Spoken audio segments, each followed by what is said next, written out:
জিবরাইল আমিন সব নবীগণের কাছে ওহী নিয়ে আসছে। আল্লামা জালালউদ্দিন সুয়ুতী তার কিতাবে লেখেন, প্রত্যেক নবীগণের কাছে জিবরাইল ওহী নিয়ে আসছে। কোন কোন নবীর কাছে জিবরাইল আমিন আসছে একবার, কোন কোন নবীর কাছে জিবরাইল আমিন আসছে দুইবার, কোন কোন নবীর কাছে জিবরাইল আমিন আসছে পাঁচবার, কোন কোন নবীর কাছে জিবরাইল আমিন আসছে 10 বার, কোন কোন নবীর কাছে জিবরাইল আমিন আসছে 20 বার, কোন কোন নবীর কাছে জিবরাইল আমিন আসছে 30 বার, কোন কোন নবীর কাছে জিবরাইল আমিন আসছে 40 বার। ইহার উপরে নয়। আর আমার আপনার নবীর কাছে জিবরাইল আমিন আসছে বাবা 24,000 বার।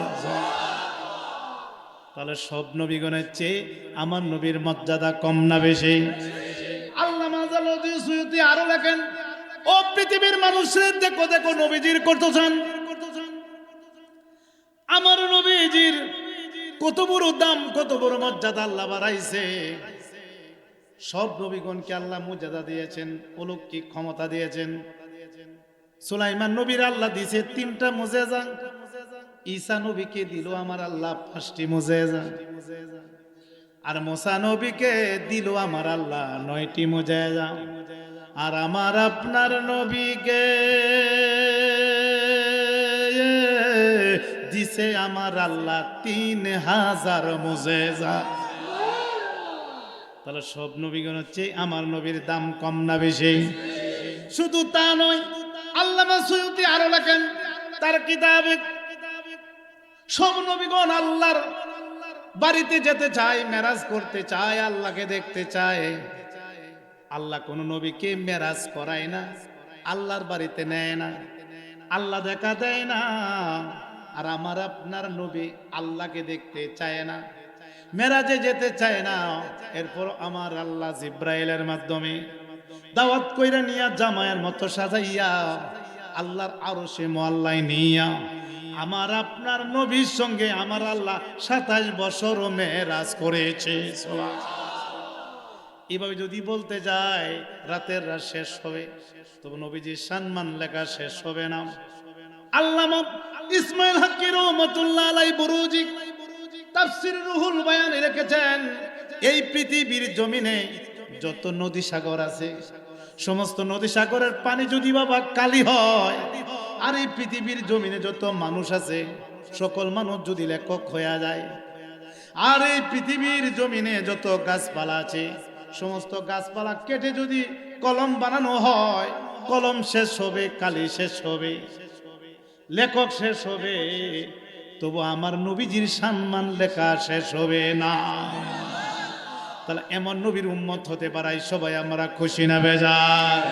আল্লাহর রাসূলকে যখন সৃষ্টি করে, বলুন আল্লাহ রাসূলকে যখন সৃষ্টি, এই আহা বন্ধু কে বন্ধু দেখেন মায়ার নজরে, বলুন বন্ধু কে বন্ধু দেখেন, হায় হায় সেই নবীজির উসিলায় সব সৃষ্টি হয়েছে, বলুন সেই নবীজির উসিলায় সব সৃষ্টি হয়েছে। নবীজি আমায় পাগল, এ বলুন নবীজি আমায় পাগল। খারাপ লাগেনি আপনারা? নবীজির মহব্বতে নাতে রাসূলরা গান গায়া যদি ঘুমান, ঘুমের ঘরে আল্লাহ নবীর দিদার হয়ে যেতে পারে। সুবহানাল্লাহ। আল্লাহর রাসূলকে যখন সৃষ্টি করে, বলুন আল্লাহ রাসূলকে যখন সৃষ্টি, এই আহা বন্ধু কে বন্ধু দেখেন মায়ার নজরে, বলুন বন্ধু কে বন্ধু দেখেন, হায় হায় সেই নবীজির উসিলায় সব সৃষ্টি হয়েছে, বলুন সেই নবীজির উসিলায় সব সৃষ্টি হয়েছে। নবীজি আমায় পাগল করেছে, বলুন নবী, এ বলুন আমার নবী হলো নূরের নবী। কিসের নবী? জবান খুলে বলুন, আমার নবী হলো নূরের। এ হায় হায় উম্মতের আমল তিনি দেখেন সবই, উম্মতের আমল তিনি দেখেন সবই। সেই নবীকে দেখার আমরা সাথে জেগেছে, বলুন সেই নবীকে দেখার আমরা সাথ জেগেছে।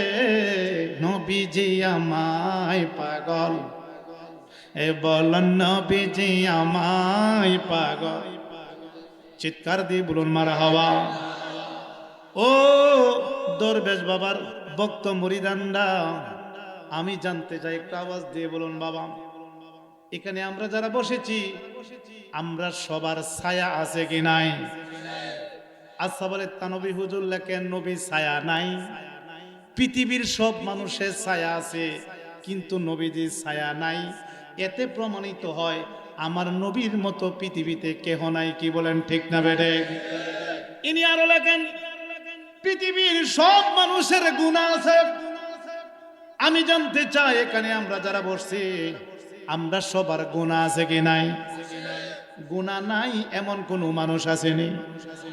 ইনি লিখতেছেন না গুনাহ, পৃথিবীর সব মানুষের গুনাহ আছে কিন্তু আমার নবীজির গুনাহ নাই। যদি কেউ নবীজির গুনাহগার কয় সে কাফের। কারণ আল আম্বিয়াউ মাসুমুন, প্রত্যেক নবীগণ বেগুনাহ নিষ্পাপ, মাসুম, প্রত্যেক নবীগণ মাসুম নিষ্পাপ, তাদের কোনো গুনাহ নাই। আমার নবীজির কোনো গুনাহ নাই।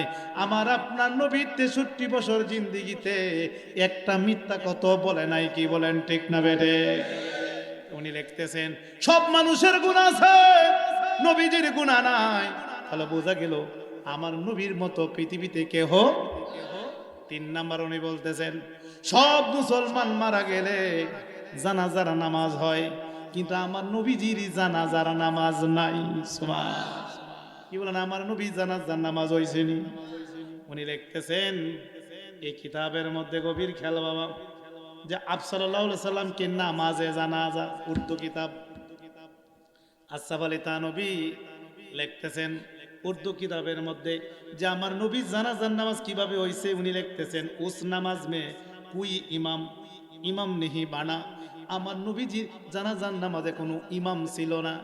আমরা যেভাবে জানাজার নামাজে ইমাম সামনে তাকে কাতারবদ্ধ হইয়া জানাজার নামাজ হয়, আমার নবীর জানাজার নামাজ এভাবে হয় নাই, কারণ ইমাম ছিল না, অর্থাৎ নবীজির জানাজার নামাজ হয় নাই। জোরে জোরে কোন সুবহানাল্লাহ। এখন নবীজির জানাজার নামাজ হয় নাই 3 কারণে। জোরে কোন কয় কারণে? সবাই আপনারা জ্ঞানী শ্রোতা, হুজুর কেবলা বসা আছেন, জ্ঞানী জ্ঞানী কথা বলবো। জীবনে যেটা শুনেন নাই আজকে শুনে যাবেন, এখানে অনেক জ্ঞান হবে বাবা। নবীজির জানাজার নামাজ হয় নাই 3 কারণে। জোরে কোন কয় কারণে? 3 কারণ কি কি? 1 নাম্বার, নবীজির জানাজার নামাজ এই কারণে হয় নাই কারণ আমার নবী তো মরে ওই নাই। সুবহানাল্লাহ। আমি জানতে চাই আমার নবী কি ওফাতুন নবী না হায়াতুন নবী? কেউ যদি ওফাতুন নবী, মরা নবী ভাবে তার ঈমান থাকবে? আমার নবীকে জিন্দা নবী মানা হইল ঈমান, তাহলে আমার নবী তো মরে নাই। আমি জানতে চাই এই দরবার শরীফের ভক্ত আশেকান্ডা আওয়াজ দিয়ে বলুন বাবা, জানাজার নামাজ কি মরা মানুষের হয় না জিন্দা মানুষের?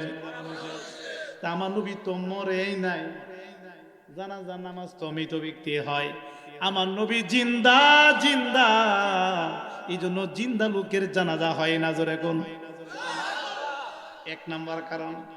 2 নাম্বার, নবীজির জানাজার নামাজ এই কারণে হয় নাই কারণ আমার দয়াল নবীর কোনো গুনাহ নাই। জানাজার নামাজ হয় গুনাহগার ব্যক্তিদের জন্য, গুনাহ মাফের জন্য হলো জানাজার নামাজ। আমি জানতে চাই আমার আপনার নবীর কোনো গুনাহ ছিল নি জানাজাকে?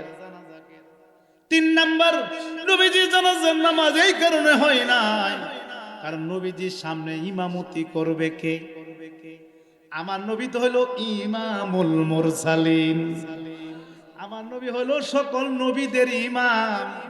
তাহলে নবীজির সামনে কোন সাহাবী ইমামতি করবে? এটা তো বেয়াদবি। ইমামতি কেউ নবীর সামনে করতে পারবে না। এই জন্য নবীজি জানাজার নামাজের ইমামতি হয় নাই, নবীজি আমরার মতো জানাজার নামাজ হয় নাই। তাহলে প্রমাণিত হইল আমার নবীর মতো পৃথিবীতে কেহ নাই। জোরে জোরে কোন সুবহান আল্লাহ আল্লাহ আল্লাহ লা আল্লাহ আল্লাহ। আরে কেউ রে বানাই না সফিউল্লাহ, কেউ রে বানাই না খলিলুল্লাহ, কেউ রে বানাই না সফি, কেউ রে বানাই না খলিলুল্লাহ, কেউ রে বানাই না কালিমুল্লাহ, কেউ রে বানাই না কালিমুল্লাহ, আমার নবী হাবিবুল্লাহ। আল্লাহ আল্লাহ আল্লাহ আল্লাহ আল্লাহ আল্লাহ আল্লাহ লা ইলাহা ইল্লাল্লাহু মুহাম্মাদুর রাসূল। এই যে বাবা নবীজি মহব্বতে বৃদ্ধাঙ্গুলে চুমু খাইলাম, এটা হলো তাজিমে মুস্তাফা। এটা নবীজির তাজিম, নবীজির সম্মান। কি বলেন বাবা, আমরা সুন্নিরা নবীজিকে তাজিম করি কি করি না, সম্মান করি কি করি না? নবীজির নাম দ্বারা আমরা সম্মান করি। যখন নবীজির নাম শুনি তখন আমরা সাল্লাল্লাহু আলাইহি সাল্লাম বলি, কুররাতু আইনি বিকা ইয়া রাসূলুল্লাহ বলে বৃদ্ধাঙ্গুলে চুমু খাই। এটা হলো নবীজির ইজ্জত, নবীজির সম্মান। বলুন তো আমার আল্লাহ কোরআনে বলেছেন ওয়া তুআযিরুহু ওয়া তুআখিরুহু, তোমরা আমার নবীকে সম্মান করো এবং সাহায্য করো। জোরে জোরে করুন সুবহানাল্লাহ। তো নবীজিকে সম্মান করা হলো ওয়াজিব। আমরা নবীজিকে সম্মান করতে চাই কি চাই না? আজকে বাতিলেরা আমরা নবীজির মহব্বতে বৃদ্ধাঙ্গুলে চুমু খাই, তাজিম করি, সম্মান করি, নবীজিরে দাঁড়ায় দাঁড়ায় সালাম জানাই, সম্মান করি। এখানে ফতোয়া দিছি এটা নাকি বেদাত। জোরে কোন নাউজুবিল্লাহ। আরো বলে কি সুন্নি আলেমরা নবীজির মহব্বতে বৃদ্ধাঙ্গুলে চুমু খায়। ই দলিল পাইলো কই? আমরা কিতাব পড়লাম, আমরা তো পাই না রে ভাই। পাইবা কই থেকে? সডি বই ফইরে তো এই দলিল পাইবা না। সডি বই ফইরে তোমরা ওয়াজ পড়ো, এই সডি বইয়ের মধ্যে তো এই দলিল নাই। সুন্নিরা যে আমলটা করে, পীর মাশায়েখরা যে আমলটা করে, এই আমলের পক্ষে অবশ্যই দলিল রয়েছে। কি বলেন ঠিক না বেটে? সুন্নি আলেমরা একটা কাজও দলিল ছাড়া বলে না। কথা ঠিক না বেটে? এই যে বাবা কিতাবটা বের করলাম, এই কিতাবটার নাম রুদ্দুল মুহতার ফতোয়ায়ে শামী। রুদ্দুল মুহতার ফতোয়ায়ে শামী, রুদ্দুল মুহতার ফতোয়ায়ে শামীর আরবি টু আরবি। এটা লেবানন বৈরুত থেকে আনা হয়েছে। এটা পৃথিবীর মধ্যে সবচেয়ে বড় ফতোয়ার কিতাব। এই কিতাবের ৬৮ পৃষ্ঠার মধ্যে আমি বাতিলদেরকে জানায়া দিতে চাই, আমরা সুন্নিরা যে নবীজিরে মহব্বত করি, নবীজিকে মহব্বত কইরা যে বৃদ্ধাঙ্গুলে চুমু খাই, এই দলিল আমরা কই থেকে বলি? তোমরা নাকি পাও না। আমি তোমাদেরকে বলে যাই, যদি না থাকে জিহ্বা কেটে ফেলবো, আর যদি থাকে সমাজের মধ্যে মানুষকে গুমরা করবা না। এখানে বাবা ৬৮ পৃষ্ঠার মধ্যে পিসা বুজুর দেখো, পিসা বুজুর এই যে দাগাইল আছে, দেখেন সবাই দাগাইল আছে। এটা আমরা তো মানি। ওই আপনারা কিতাব দেখাইতেছি, ইন্টারনেটে যাবে, কিতাব দেখাইতেছি, কিতাব দেখাইলে এইটার মহব্বত কি আরো কমবে না আর বাড়বে? আমাদের ইমানি জজবা কি কমবে না বাড়বে? দেখেন এই ফতোয়ায়ে শামী পৃথিবীর মধ্যে, নীল আকাশের মধ্যে এই ফতোয়াটা কি অস্বীকার করবে? এই কিতাবটা কি অস্বীকার করবে? এই লোক নাই, মানতে হবে। এটা গ্রান্টেড, সবার কাছে গ্রহণযোগ্য। যত ফতোয়া, যত মুফতি আছে, তালাকের মাসালা সহ সব এই ফতোয়া এই কিতাব থেকে দিয়ে থাকেন। এর নাম ফতোয়ায়ে শামী। সুবহানাল্লাহ বলুন সুবহান। দ্বিতীয় খণ্ডের বাবা, দ্বিতীয় খণ্ডের ৬৮ পৃষ্ঠার মধ্যে রাখেন, ইস্তাহাবু আইয়াকুলু ইনদা সামাইল উলা মিন শাহাদাতি সাল্লাল্লাহু আলাইকা ইয়া রাসূলুল্লাহ। ইনি বলতেছেন মুস্তাহাব হচ্ছে যখন নবীজির নাম শুনবে তখন বলবে সাল্লাল্লাহু আলাইকা ইয়া রাসূলুল্লাহ। সুবহানাল্লাহ বলুন। ওয়া ইনদা সানিয়াত মিনহা কুররাতু আইনি বিকা ইয়া রাসূলুল্লাহ। যখন নবীজির নাম শুনবে তখন তোমরা বৃদ্ধাঙ্গুলে চুমু খাবে আর বলবে কুররাতু আইনি বিকা ইয়া রাসূলুল্লাহ। যদি তোমরা নবীজির নামের মহব্বতে বৃদ্ধাঙ্গুলে চুমু খাও, ওয়া মাসাহালা আইনাইনি, এবং চোখের মধ্যে মাসহ করো, তাহলে তোমাদের চোখের মধ্যে কোনো রোগ হবে না। রোগ তো হবে না, নাই কয়দালাতুন ইলা জান্নাত, যদি নিয়মিত এই আমলটা করো তাহলে নবী বলতেছেন আমি নবীর পিছে পিছে তোমরা জান্নাতে চলে যাবে। সুবহানাল্লাহ। তাহলে আমরা কি বাবা এই আমলটা করতে চাই কি চাই না? তাহলে বলুন, আমরা যে নবীজির মহব্বতে বৃদ্ধাঙ্গুলে চুমুকাই, এটার পক্ষে দলিল আছে কি নাই? তাহলে আজকে থেকে আমরা সবাই করতে চাই কি চাই না? কে কে নবীর মহব্বতে বৃদ্ধাঙ্গুলে চুমুকাতে হাত তুলে দেখায়। নারায়ে তাকবীর, নারায়ে রিসালাত। দয়াল নবী যেখানে, নূরের নবী যেখানে, ওলি আল্লাহ যেখানে, পীর মাশায়েখ যেখানে, দরগা মাজার যেখানে, আহলে বায়াত যেখানে, সাত তরিকা যেখানে, নামাজ রোজা যেখানে, কোরআন হাদিস যেখানে, সুন্নিয়তের আলো, মিলাদ কিয়ামের আলো, মিলাদুন নবীর আলো, নবী আছে যেখানে,